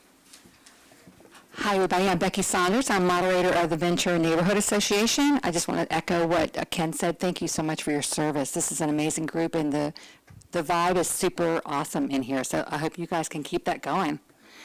All right, so the reason I'm here is I just want to point out the valuable history of the site, and I know that oftentimes people who do developing hate the history words that have to do with history because it's scary, and sometimes preservation is brought up, and I'm going to be really advocating that. I just want to make sure that the site's rich history is honored, because I did some digging and then I started calling people. I kind of have like the Carrie disease. Sorry, I shouldn't call you out, but where you like to investigate things, you get a bead going. And anyway, so I talked to Steve Steiger. I talked to Brian George of Palo Alto History Association. Steve Steiger is a city historian. I also talked to Karen Holman, who's a history maniac. She's terming out on city council. Anyway, did you know that Fry's is an old cannery building that was once home to Bayside Cannery? Bayside Canneries were a chain of successful canneries owned by Thomas Foon Chu, considered by many as the first successful Chinese entrepreneur in Santa Clara Valley. Thomas provided livelihood and homes for the seasonal workers he employed, most of whom were Chinese. Thomas employed a Stanford chemistry grad who could not get a job anywhere else because he frankly said he was Chinese, and he hired him as his chief chemist. Thomas was once known as the Asparagus King because he invented an asparagus sorter as well as packed asparagus in square jars that helped them out as they went all over the country. And despite the stresses of the Chinese Exclusion Act, Thomas Foon Chu succeeded beyond his wildest dreams and built a little empire and a dynasty here right in Silicon Valley. And his daughter was the first graduate of Chinese descent in Los Gatos High School, and Thomas was extremely wealthy. And they had the Chinese Exclusion Act, but his wife was able to sneak Chinese people in because, according to his wife, if you're rich, you can do things like that. And Anyway, Palo Alto was a sleepy little college town. The cannery is in what was Mayfield, and had got annexed, but believe it or not, our first industry in Palo Alto beyond education was asparagus. So I just want to make sure that this rich history is honored in some way, and I know there are ways to incorporate older buildings into new developments, and I know that's scary for architects, but it's also a challenge and can be very exciting. So that's all I have to say is that, Ventura is a super diverse, probably the most diverse neighborhood in Palo Alto, so we really appreciate history and honoring the traditions in and around Ventura. Thank you so much. Claire Elliott.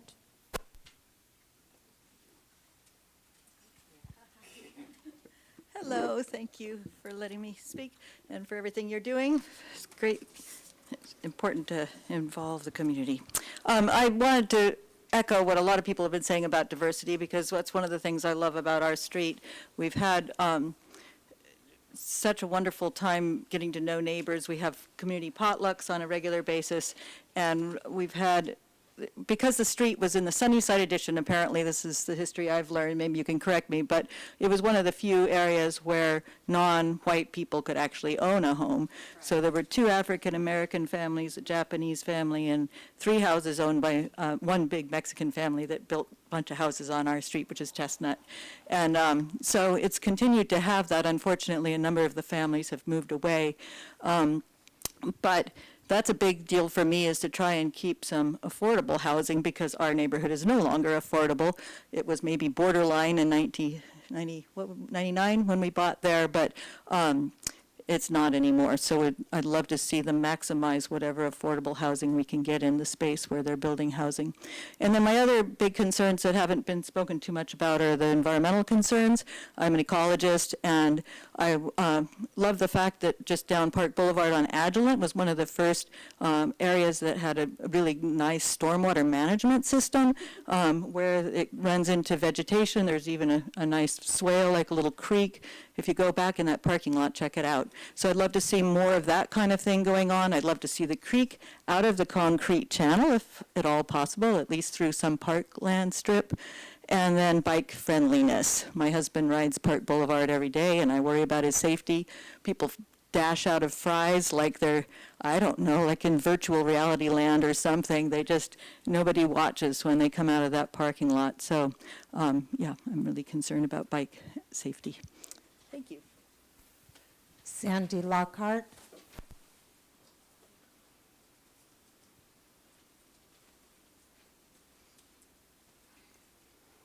Hi, I'm Sandy Lockhart. I live in the area that we're talking about for the last 45 years. And I just want to make one comment that about 30 years ago or so, there was a charrette where local landscape architects and architects were invited to come together, and they did for a good part of a week. And the landscape architect did quite an involved design that included El Camino, Oregon Expressway, and the streets of about Ash and Pepper to have the traffic routed in a beautiful way. And all of that disappeared. And traffic has gotten worse and worse and worse. So maybe you should dig that up and see what that idea was then.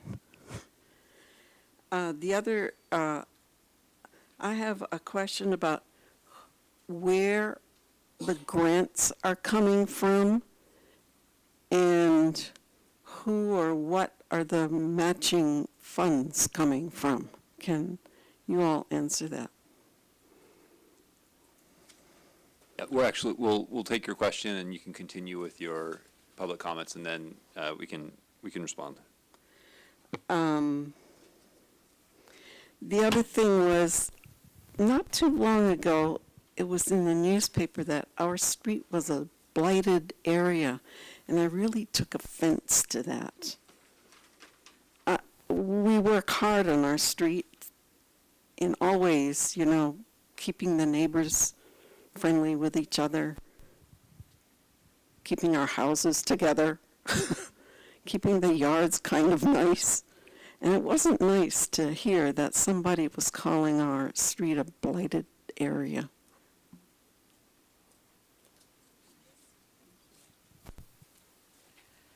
Cedric Pito.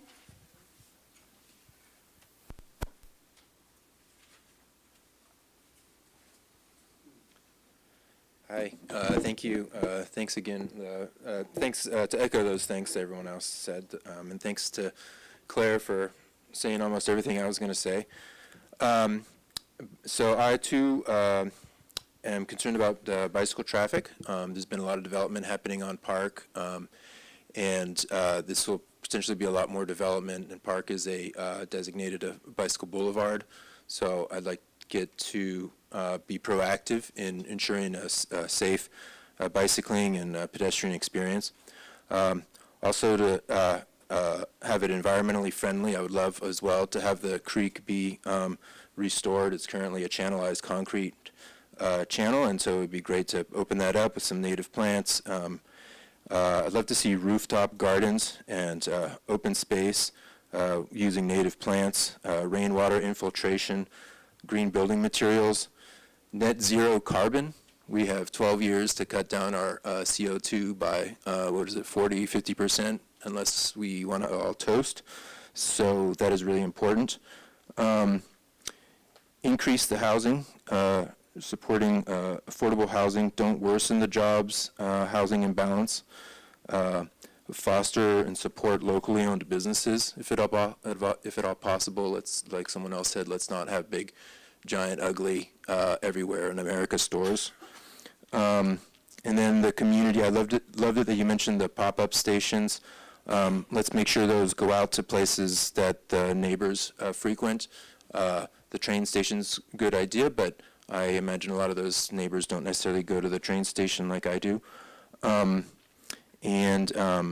I see neighbors hanging out in their front yards, and hey, maybe you see a bunch of neighbors pop up there with a pop-up meeting. And then when you do the community meetings, I love it to be, really eliciting what are people's dreams, what are their shared visions, and also what are their concerns. But how do we try to achieve a unity of vision as opposed to increasing polarity? So, and I also want to congratulate the facilitators. I think you guys are doing a really great job. And I know about the Brown Act, but your Brown Act was, I love the history of it. So kudos to the team. Thank you. David Adams.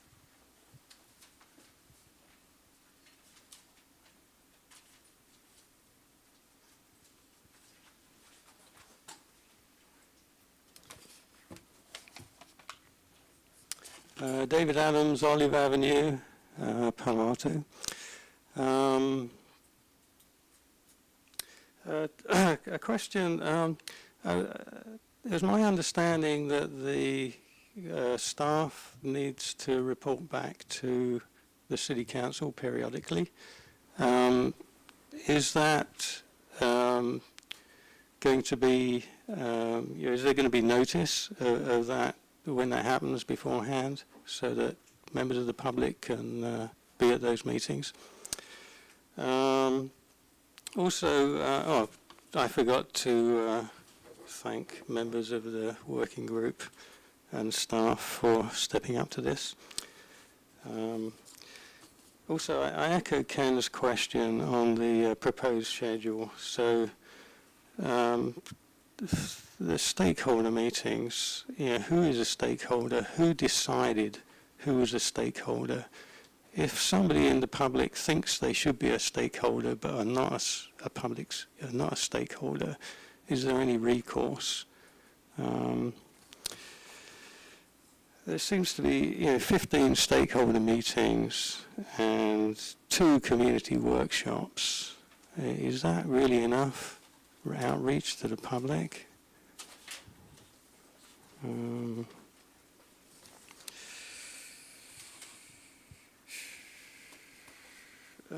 Also, coming back to the stakeholder meetings, are they going to be individual meetings? With what I mean is with each stakeholder individually, or with them as a group, or how is that going to happen?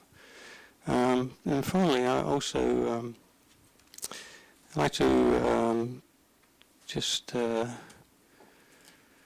echo other people's comments about, I hope we can do this without any displacement of existing residents, especially on Olive Avenue. Also, my wife and I bike on Park Boulevard every day. It's becoming ridiculous already without this new development. Can I ask how many people here bike on Park Boulevard every day? Yeah, there's 2 people or 3 on the working group. So I look forward to you advocating for a safer Park Boulevard. Thank you. And the last speaker, Kelsey Baines.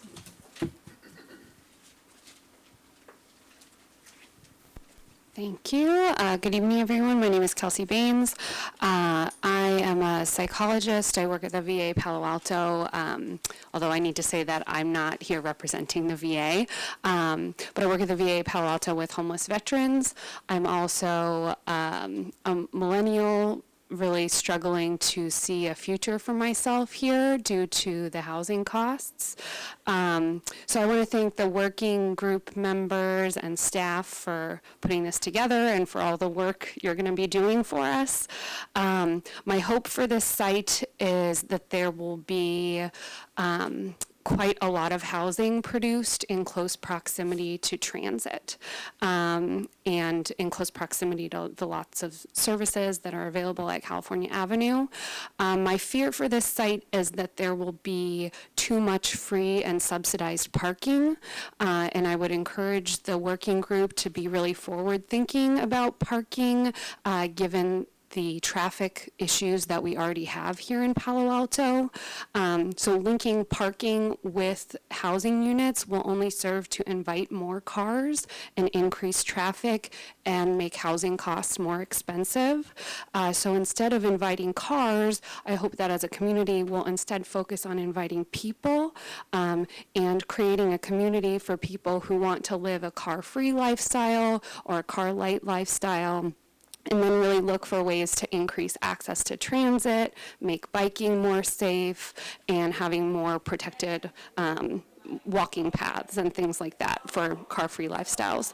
I also hope that you can prioritize protecting the environment and really maximizing open space, so rooftop open space, and looking to having higher FARs and taller buildings to be able to create more dense housing and have more open space. Thank you. Okay, so that was all the speakers that we received cards from? Okay. So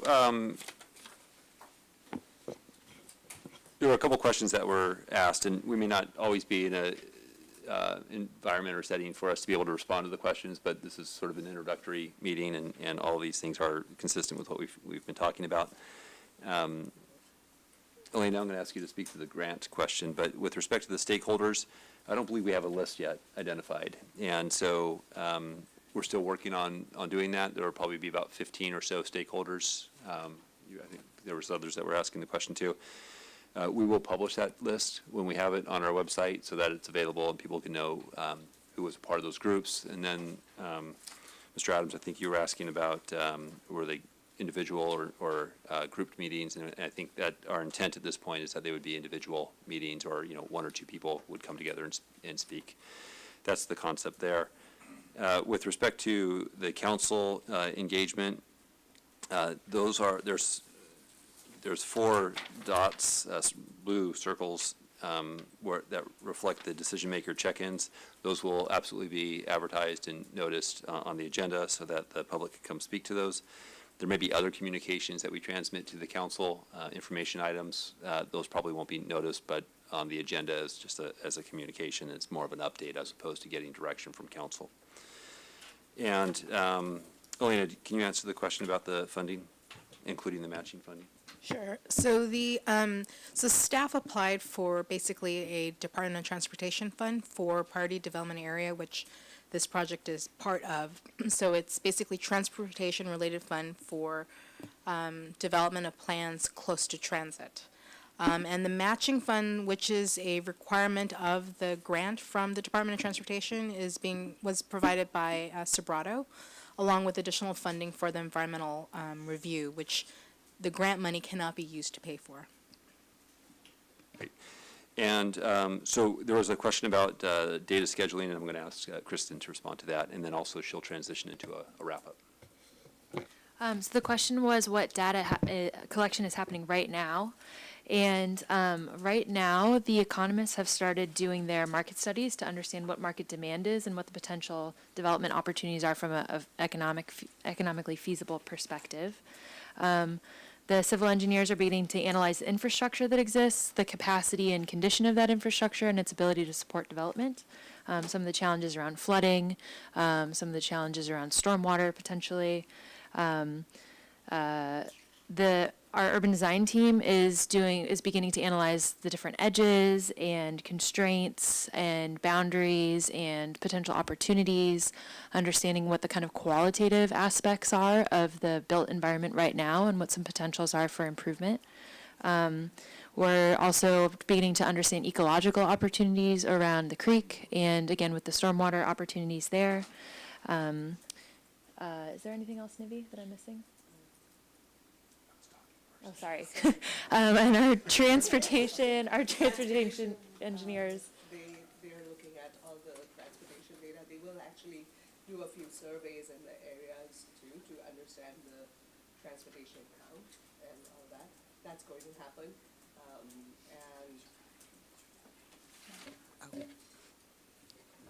Hopefully you already heard that the transportation count surveys will happen in future, very near future. It's all being worked out. And I think you covered most of the other data, but we are actually collecting all the GIS files and everything, consolidating all the data that is available via census and GIS to actually start putting them on a map and studying them, understanding what the existing conditions is. And the hope is in our next meeting, by that time, we would have collected most of those data and would be able to come back to you and talk through some of those data, find if there are any other gaps that we should be looking out for. We also will be asking you guys to do a little homework, pre-work I think we call it now, not homework, although you're a teacher. You maybe enjoy homework. Or maybe you're sick of 30 years of it. So, but we will be handing out this handy little booklet in addition to the material that you've already received. And this is just a little bit more background on the planning process up to this point, who we are, the consultant team, who the different folks are within the city who we're working with. What is the working group role? It's a little bit more meant to be readable. There's a glossary in here of terms and all the different acronyms that have been thrown around.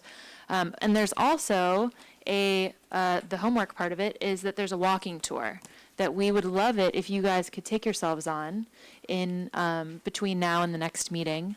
And it asks a few questions. It has some stops along the way and asks a few questions. And they're just meant to provoke some thoughts and some different, what are the conditions that you see now? What can be improved? What's working? I would also encourage you to take somebody who may have a different perspective on things, a child, somebody who has, just has a different life perspective than you, and we'll be asking you to bring some of that information back to help us get at the kind of qualitative understanding of what's going on in the site right now from all of your perspectives. And that next meeting will be November 15th. It'll be at the downtown library, so it'll be in a different location. And I see a question. Okay. Well, I was wrapping up. So my concern is that I see a lot of development happening in this area. We're in the middle of the woods. Everything's being built. Can you speak into the mic? Sorry. everything is being built around. Turn it on. Sorry. So I see a lot of development in this area at the moment. And with us talking for next 24 months, I wonder if this group would be still relevant if we just keep going with this construction level. Obviously, nobody going to be knocking down the new buildings and rebuild something just to meet our plans. So is there a plan for some kind of a freeze for new developments in this area until this group concludes their findings? Not at this time, no. And as far as I know, there's no active development applications on file in the study area, but we'll double check that to make sure. So, well, yeah, a lot have been approved on El Camino, for sure, and I think Elena was noting that. Why don't we do this? Do you want to conclude, or do you want to pick up a few more questions before we end? Yeah, well, so we are over, and we want to be respectful of your time. So why don't we conclude, and then if anybody has some questions afterwards, I'm happy, unless you feel like it absolutely needs to be shared with the group. And I'm seeing that Parker has one that everybody here needs to hear. Okay. So my question is for the alternates, and I thought of this during the process. How do they interact with the group? Do they interact as the public? Do they have some intermediary stage?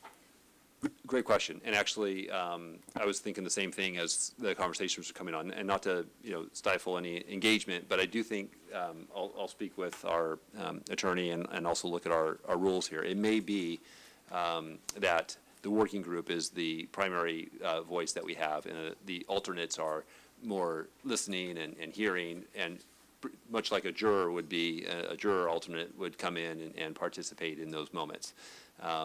But this is the core working group, and this is where we'll be receiving that feedback, and not to dissuade you from comments, and there's certainly opportunities to provide written comments too outside of the working group process. I also wanted to add that all the packet materials, including the items that you just received, so for members of the public, they can also take a look at the documents. They're all on our website right now. All right, so the next meeting, November 15th, this is on your agenda as well. It's at the downtown library, so it's in a different location, but same time. And for that, we ask if you possible, make it through this book and come with any questions that you might have about the process up to this date or moving forward. And if you can also do that walking tour beforehand, that would be really great, because we'll be building some activities around what you all came up with while you were on that walk together. So I think we're going to end it here with questions, and please bring your questions next time or come up and ask after this is over. And thank you all so much. Really appreciate it. Really excited to be on this journey with all of you, and really appreciate this level of effort.